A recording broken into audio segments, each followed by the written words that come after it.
Мой прадед Мунин Афанасий Яковлевич родился в 1921 году в городе Вольск Саратовской области. После окончания 10 классов 4 года учился в Вольском аэроклубе и в 1938 году поступил в Энгельское летное училище, по завершении обучения в котором почти сразу же попал на фронт. С начала Великой Отечественной войны до 1943 года летал на самолете Пе-2, имел награды за выполнение боевых заданий, связанных с разведкой и обороной Москвы и Сталинграда. Награжден орденом Отечественной войны первой степени, орденом Красного Знамени.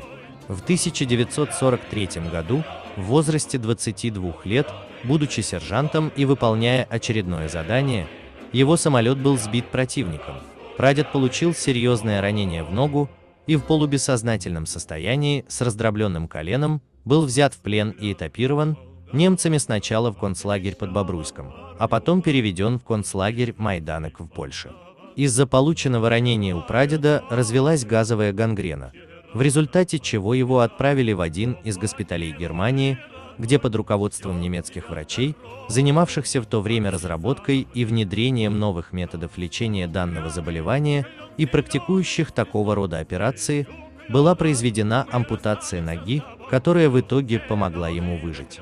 В общей сложности в плену прадед находился 1 год и 6 месяцев. Много пришлось пережить ему в этот тяжелый период.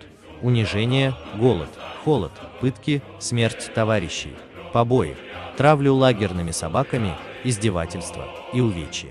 Когда советские войска вступили на территорию Польши, фашисты, узнав об этом, ходили по баракам и расстреливали узников. Как раз в этот период, волей случая, на костылях, превозмогая боль, моему прадеду вместе с товарищем, земляком из Вольска, удалось бежать из фашистского плена. По возвращении в Советский Союз был подвергнут множеству проверок и допросов со стороны НКВД, в результате которых все же было позволено возвратиться в родной Вольск, где жили его родители и сестра. Вернувшись, прадед освоил профессию часового мастера. Другой труд, к сожалению, был невозможен. Сказалась приобретенная инвалидность из-за отсутствия ноги после ранений и операций в госпиталях. Женился, а вскоре, в 1948 году, родился мой дед, Валерий Афанасьевич, от которого я и узнал эту историю. Сам я прадеда не застал, он умер в 1997 году.